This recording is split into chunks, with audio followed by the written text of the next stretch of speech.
우리에게 주시는 하나님의 말씀은 요한복음 8장 29절 말씀입니다. 나를 보내신 이가 나와 함께 하시도다.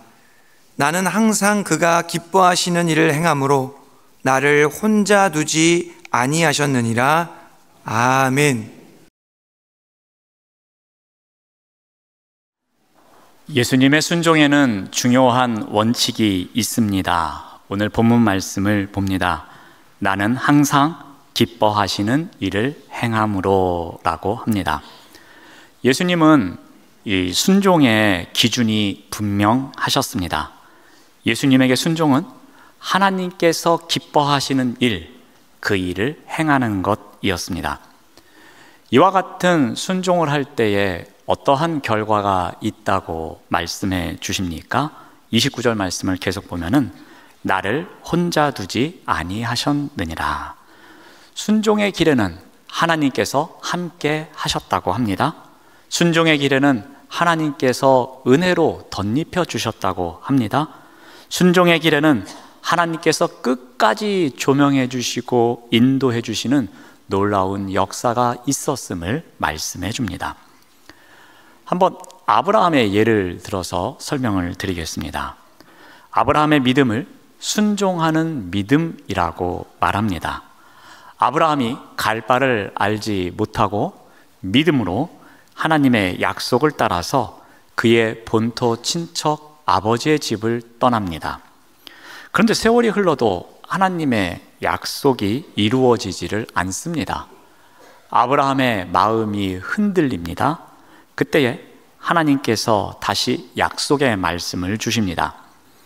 밤하늘의 뭇별들을 가리키시며 내 자손이 이와 같으리라 라고 말씀해 주십니다. 아브라함은 하나님의 말씀을 다시 듣고 믿음으로 순종합니다. 그래서 하나님께서 아브라함의 믿음을 보고 그를 의롭다라고 말씀하십니다. 하나님은 아브라함의 순종하는 믿음을 보시고서 의롭다고 인정해 주셨습니다. 바울 또한 로마서에서 이러한 아브라함의 믿음을 통해 아브라함이 후손을 바랄 수 없는 중에 바라고 순종함으로 믿었다라고 기록하고 있습니다. 즉 아브라함의 순종하는 믿음을 강조하고 있습니다. 이러한 아브라함에게 결정적인 사건이 찾아옵니다. 어느 날 하나님께서 아브라함에게 약속의 자녀인 이삭을 번제로 드리라고 말씀하십니다. 그런데 이 명령을 듣고 아브라함이 당황했다, 아브라함이 주저했다, 이러한 기록이 성경에는 나오지 않습니다. 아브라함에게 자식을 사랑하는 아버지의 고뇌, 아버지의 갈등, 아버지의 아픔이 없었겠습니까? 아브라함이 이 명령을 듣고서 야, 이거는 하나님이 나를 시험하시는 것이구나.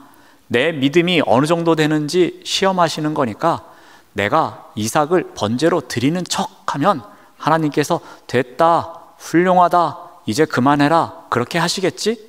이런 각본에 따라서 아브라함이 움직이고 있습니까? 그렇지 않습니다. 아브라함은 하나님의 말씀에 순종하는 믿음으로 사흘길을 가고 모리아산으로 올라갑니다. 믿음으로 순종하는 삶을 보여줍니다. 이때에 아버지와 아들 사이에 중요한 대화가 나옵니다. 이삭이 아브라함에게 묻습니다. 아버지, 번제물은 어디에 있습니까? 라고 묻습니다. 아브라함의 답변이 어떠합니까? 그의 답변에서 이 순종하는 믿음의 결정체를 우리가 발견할 수 있습니다. 창세기 22장 8절 말씀을 봅니다.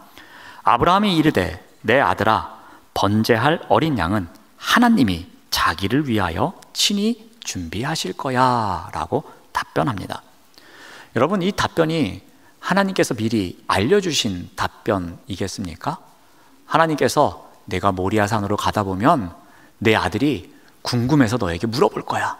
아버지, 번제물 어디 있습니까? 그러면 너는 하나님이 다 준비해 주실 거야. 그렇게 답변하라고 가르쳐 주셨겠습니까? 그렇지 않습니다. 아브라함의 답변은 하나님에 대한 그 순종하는 믿음에서 나온 순수한 믿음의 고백입니다. 어떠한 가르침도 없었습니다. 지금 아들을 번제물로 드리는 이 순간에 어떠한 일이 있을지라도 하나님께서는 언약을 이루시는 분이라는 믿음, 그 믿음으로 순종하는 행위입니다. 이러한 아브라함의 순종에 대해서 하나님께서는 어떻게 하십니까? 창세기 22장 12절 말씀을 봅니다. 이제야 내가 하나님을 경외하는 줄을 알겠다라고 말씀하십니다. 여러분, 이 말씀을 하시는 하나님의 마음을 한번 상상해 보십시오. 만약에 하나님께서 우리와 똑같은 얼굴을 하고 계신다면 아마 입가에 미소가 차고 넘칠 것입니다. 아브라함의 순종하는 믿음을 보시고서 이제야 내가 정말로 나를 경외하는 줄을 알겠다라고 말씀하실 때에 얼마나 흐뭇해 하시겠습니까? 하나님은 바로 이와 같은 믿음으로 순종하는 삶을 기뻐하십니다. 아브라함은 이러한 하나님, 그 하나님 앞에 순종한 이후에 어떠한 하나님을 만납니까? 창세기 22장 14절 말씀을 봅니다. 아브라함이 그 땅 이름을 여호와 이레라 하였으므로 오늘날까지 사람들이 이르기를 여호와의 산에서 준비되리라 하더라. 하나님은 믿음으로 순종하는 아브라함의 인생길에 함께 하십니다. 그의 인생길 가운데 동행하시는데 어떠한 하나님으로 동행하셨습니까? 여호와 이레의 하나님. 앞에 가셔서 아브라함을 위해서 미리 준비해 주시는 그러한 하나님을 만나게 됩니다. 믿음의 고백으로 하나님을 신뢰하며 살았던 아브라함, 그리고 하나님의 말씀에 순종했던 아브라함, 하나님께서는 그러한 아브라함과 함께 하시면서 여호와 이레의 하나님으로 그에게 복을 주십니다.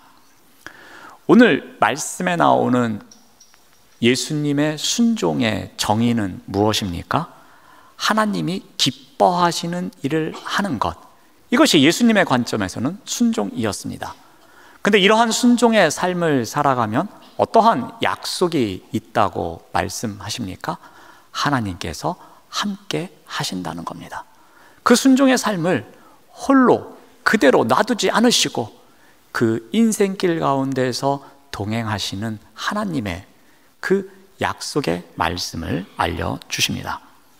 자, 그렇다면 예수님께서는 이러한 순종을 구체적으로 어떻게 실천하셨을까라는 겁니다. 한번 그 부분에 있어서 한 두 가지 정도 살펴보고자 합니다.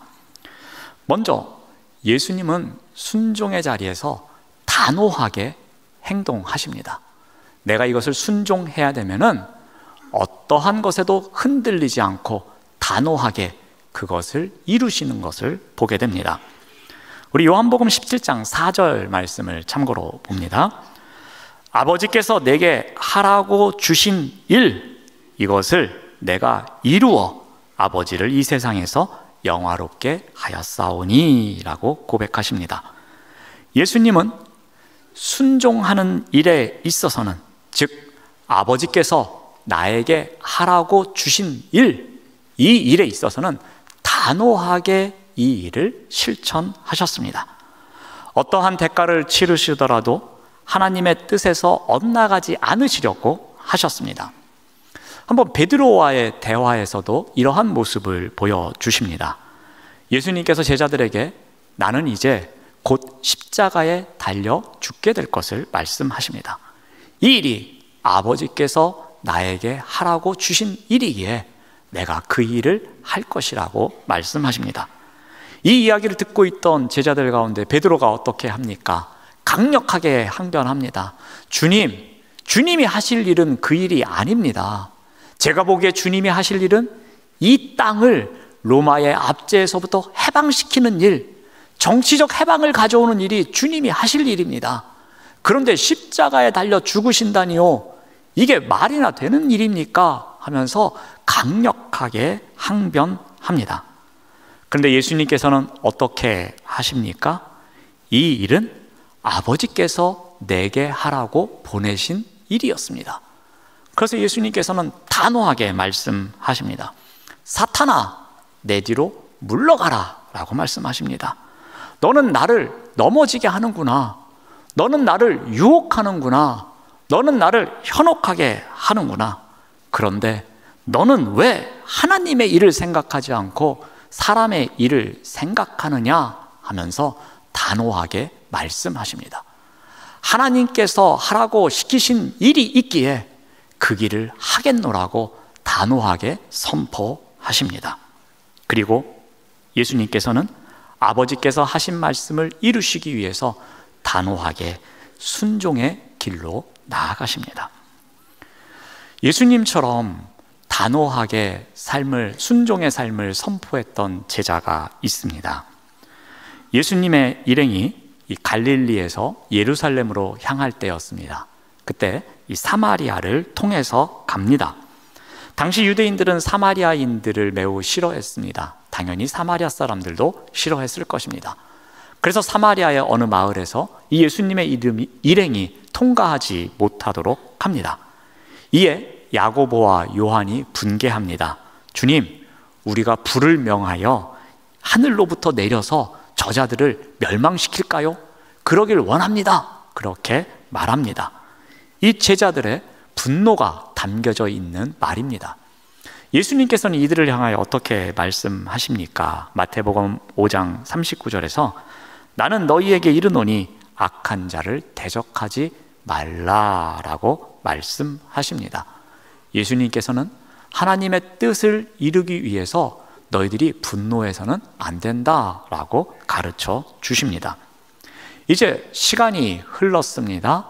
예수님께서 십자가에 달려 죽으시고 부활 승천하시고 사도들에 의해서 교회가 세워져 나가고 있습니다.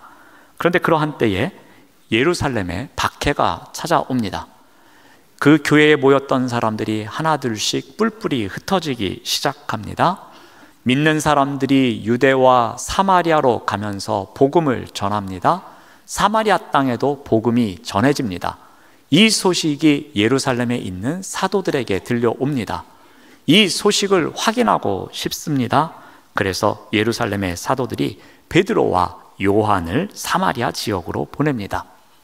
사마리아에 간 요한과 베드로가 어떻게 합니까? 무슨 일을 합니까? 사도행전 8장 15절을 보면은 그들을 위하여 기도하였다고 기록합니다. 또 8장 25절 말씀을 보면은 거기서 돌아올 때에 복음을 전하였다라고 기록하고 있습니다. 요한은 박해가 확장되어 가는 때에, 그래서 교회가 위축되어 가는 그 시기에 사람들이 가기 싫어하는 사마리아까지 갔습니다. 그리고 그곳에서 그곳 사람들을 위해서 기도합니다. 복음을 전합니다. 사마리아를 적대시했던, 그래서 불을 내려서 이곳을 멸하라고 했던 요한의 모습과는 전혀 다른 모습을 발견합니다. 이제 요한은 주님의 뜻이 무엇인지 알았습니다. 땅끝까지 복음을 전하는 것이 무엇인지 알았습니다. 그래서 그 뜻에 순종합니다.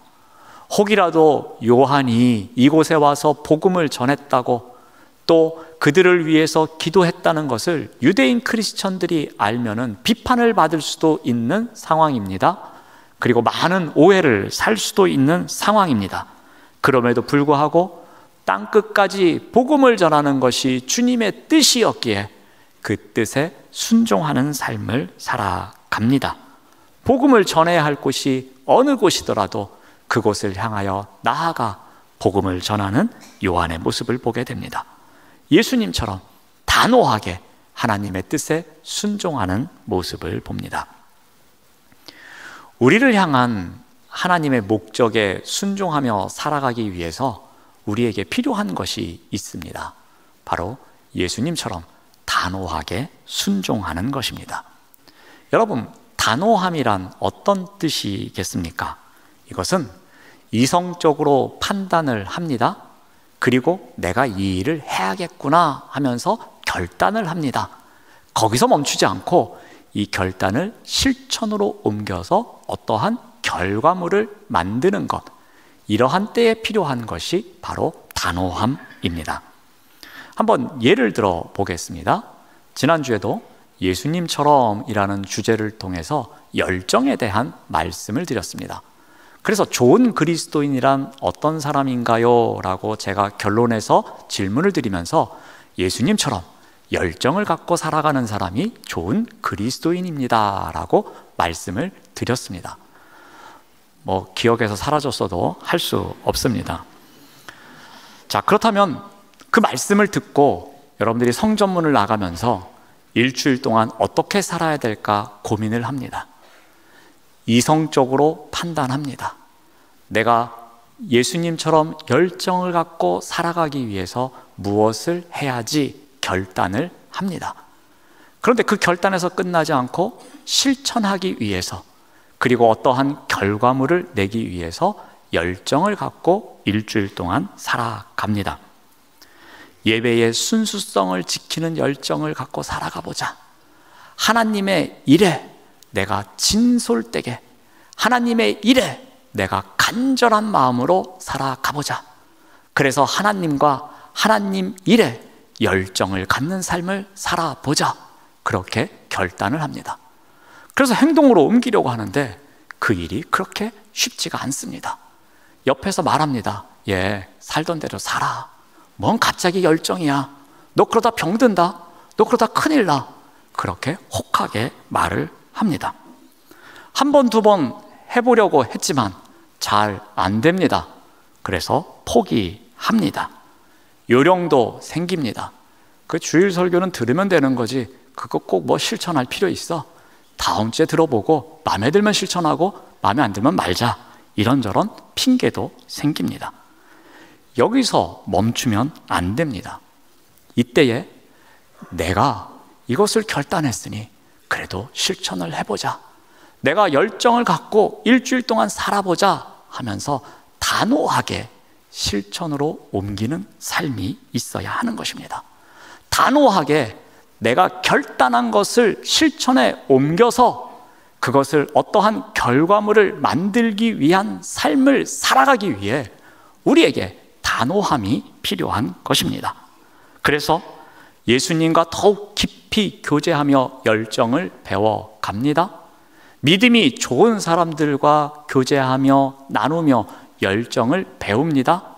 그래서 그 자리에서 쉽게 포기하는 것이 아니라 끈기 있게 끝까지 열정을 가져보겠노라고 단호함으로 나를 유혹하는 것들을 끊어버리고자 노력합니다. 바로 이와 같은 단호함이 우리에게 필요한 것입니다.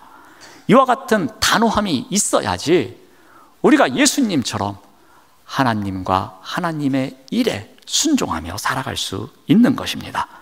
하나님과 하나님의 일을 위한 것이라면 단호하게 순종하는 삶을 살아가시는 우리 모두가 되시기를 바랍니다. 우리가 예수님의 순종에서 또 하나 배울 수 있는 것은 전적인 복종입니다. 예수님의 순종은 선택적인 순종이 아닙니다. 예수님의 순종은 부분적인 순종이 아닙니다. 그의 인생을 전적으로 드리는 순종의 삶을 사셨습니다. 우리 요한복음 6장 38절 말씀을 봅니다.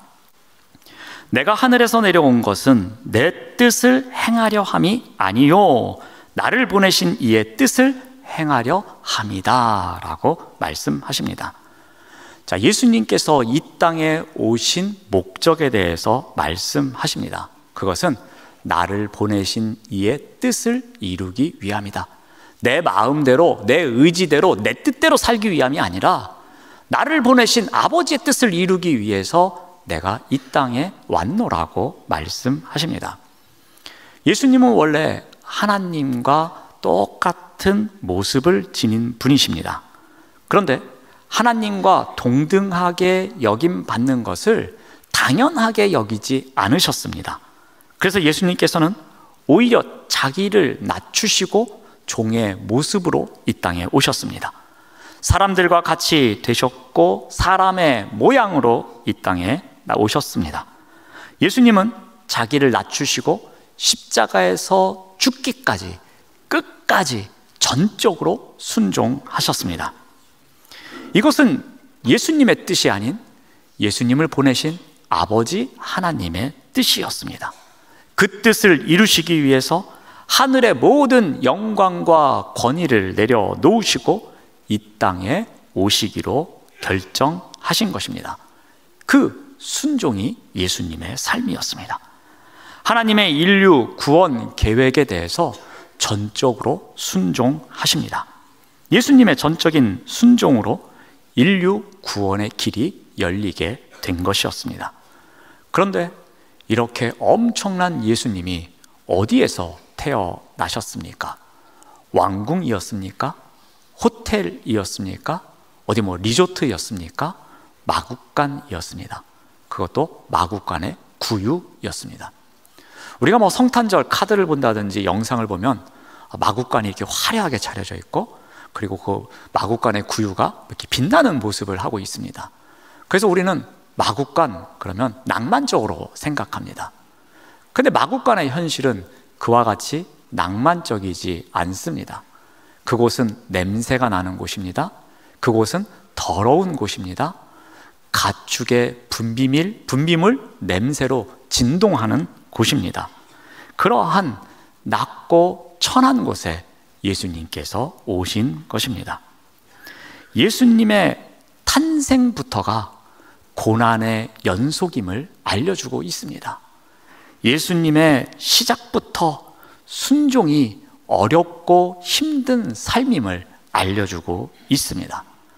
이제 예수님께서 30살이 되시고 공생애를 시작하십니다. 예수님의 공생애의 시작은 어떠했습니까? 화려한 도읍인 예루살렘에서 시작하셨습니까? 그렇지 않습니다. 소외받은 자들이 있는 갈릴리 땅에서 시작하셨습니다. 이제 예수님께서 십자가의 길을 가십니다. 제자들과 함께 기도하시기 위해서 겟세마네 동산에 올라가십니다. 그곳에서 예수님께서는 기도하십니다. 아버지께서는 모든 것이 가능하십니다. 만일 할만하시거든 이 잔을 저에게서 지나가게 하십시오.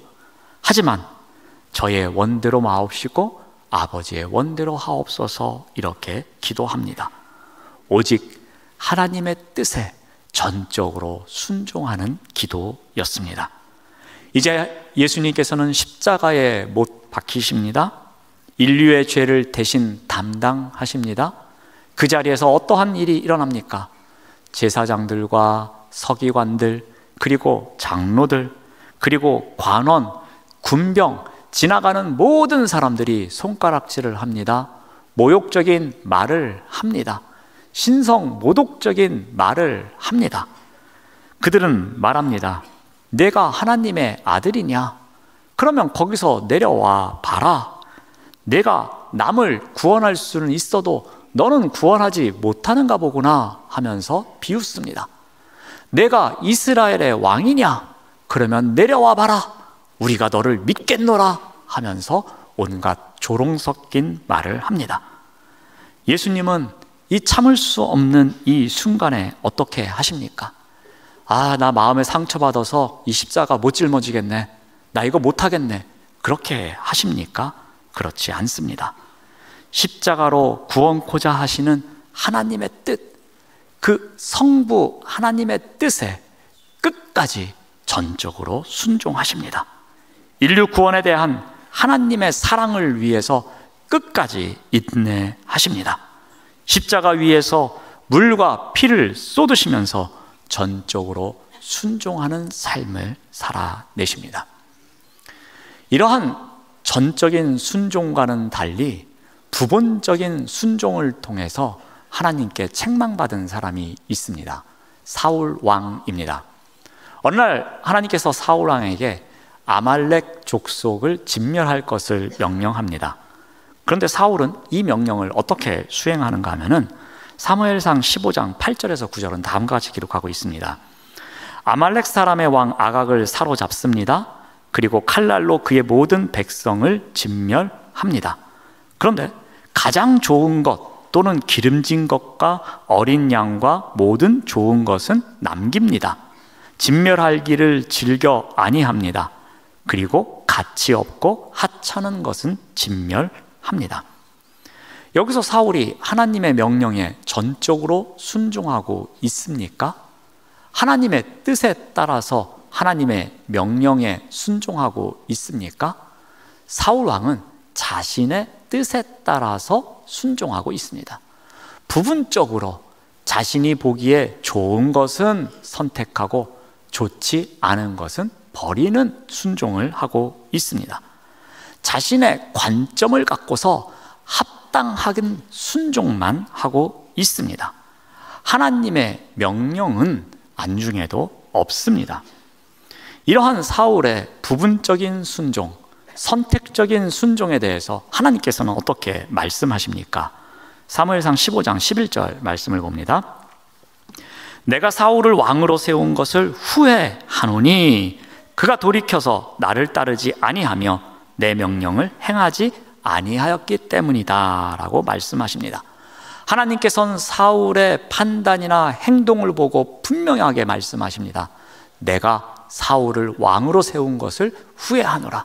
그 이유가 무엇이냐면 사울은 순종하지 않았다는 것입니다. 사울은 하나님의 명령에 절대적으로 순종하지 않았다는 것입니다. 그의 취향에 따라서, 그의 의지에 따라서, 그의 마음대로 순종을 선택적으로 했노라고 말씀하십니다. 그래서 사울을 왕으로 세운 것을 후회한다고 말씀하십니다. 여기에서 하나님께서 말씀하시는 순종의 의미를 우리가 다시 한번 확인할 수 있습니다. 하나님께서 요구하시는 순종은 선택적인 순종이나 부분적인 순종이 아닙니다. 우리의 수준에 따라서 우리가 선택하는 순종이 아닙니다. 우리의 상황이나 우리의 역량에 따라서 우리가 선택하는 순종이 아닙니다. 하나님께서 요구하시는 순종은 하나님께서 의도하시는 바를 우리가 완전하게 우리 자신을 복종케 하는 것, 하나님께서 원하시는 것에, 하나님의 뜻에 우리 자신을 완전히 복종케 하는 것, 전적으로 복종하는 것을 순종이라고 말씀하십니다. 사랑하는 여러분, 하나님께서는 완전한 순종을 요구하십니다. 부분적 순종이나 선택적 순종이 아닙니다. 하나님의 관점에서는 이와 같은 부분적 순종이나 선택적 순종은 순종이 아닌 불순종입니다. 왜냐하면 여러분, 사울 왕의 예를 들어서 설명드렸듯이 이 부분적 순종에는 계산법이 들어갑니다. 내가 여기까지 하면 나에게 이익이 되고 여기를 넘어서면 내가 손해를 보는 거야. 그러니 여기까지만 순종해야지 하면서 사람의 계산법이 들어가기에 그것은 하나님의 관점에서 보면은 완전한 순종이 아니라는 것입니다. 부분적인 순종에는 인간적인 이해관계를 따지기 때문에 매우 실용적인 처사로 나아가기 때문에 하나님의 관점에서 보면은 그것은 전적인 순종이 아니라는 것입니다. 오히려 하나님의 관점에서 보면 이것은 불순종이라는 것입니다. 그러므로 우리에게 필요한 순종은 예수님처럼 전적으로 순종하는 것입니다. 예수님처럼 전적으로 순종하는 삶을 살아가시기를 바랍니다. 예수님에게 이 순종의 원칙은 분명했습니다. 그것이 무엇입니까? 나는 항상 하나님께서 기뻐하시는 일을 한다. 이것이 순종의 기준이었습니다. 그런데 이러한 순종에는 어떠한 약속의 말씀이 있습니까? 우리를, 그 순종의 자리에 있는 우리를 홀로 두지 않으신다는 약속의 말씀이 있습니다. 하나님께서 끝까지 동행해 주신다는 약속의 말씀이 있습니다. 그러므로 예수님처럼 순종하시기 바랍니다. 하나님께서 기뻐하시는 일에 순종하면 하나님이 우리를 홀로 놔두지 않으십니다. 항상 동행하시며 우리를 지켜주십니다. 여러분, 이러한 믿음이 있어야 합니다. 이러한 믿음의 배짱이 있어야 합니다. 그래야지만 우리가 세상 속에서 구별된 삶을 살아갈 수 있습니다. 이러한 믿음의 배짱이 없으면 이리 섞이고 저리 섞이고 세상과 별반 다른 삶을 살아가지 못합니다. 예수님은 능력이 없으셔서 그 모욕을 당하는 자리에서 끝까지 순종하셨습니까? 예수님께서는 독서를 퍼붓지 못해서 그 자리에서도 끝까지 참으시면서 하나님의 뜻을 이루기 위해서 참으셨습니까? 그렇지 않습니다. 자신이 똑같이 그들과 같이 하는 것, 그것은 하나님께서 기뻐하시는 일이 아니라는 것을 아셨기 때문입니다. 하나님께서 기뻐하시는 일이 무엇인지를, 나를 이 땅에 보내신 이유가 무엇인지를 아셨기에 그것을 위해서 그 모든 자리에서 전적으로 순종하실 수 있었던 것입니다. 여러분, 좋은 그리스도인은 어떤 사람이겠습니까? 오늘 주제에 따르면 예수님처럼 순종하는 사람, 이 사람이 바로 좋은 그리스도인입니다. 그래서 우리가 예수님처럼 순종하는 삶을 살아갈 때에 누군가 그 모습을 보면서 야, 나도 예수님 섬기면 참 좋겠다, 그런 생각을 들게 만든다면 그 사람은 좋은 그리스도인입니다. 그러므로 우리 또한 어떻게 해야 하겠습니까? 하나님을 기쁘시게 하는 일이 무엇인지 늘 고민하는 삶이 있어야 할 것입니다. 그리고 기쁘시게 하는 삶이 무엇인지를 알았다면 그것을 결단하고 그것을 이루는 가운데에 결과물을 내기 위해서 때로는 단호하게, 때로는 전적으로 순종하는 삶이 있어야 할 것입니다. 그 순종의 자리에서 언제나 우리와 함께 하시는 주님의 은혜를 누리며 살아가시는 우리 모두가 되시기를 바랍니다. 기도하겠습니다. 하나님, 감사합니다. 예수님처럼 하나님 말씀에 순종하는 삶을 살아가게 하여 주시옵소서. 예수님처럼 단호하게, 예수님처럼 전적으로 순종하는 자리에서 하나님께서 마련해 주시는 순종의 열매를 맺고 누리며 살아가도록 인도하여 주시옵소서. 예수님의 이름으로 기도드립니다. 아멘.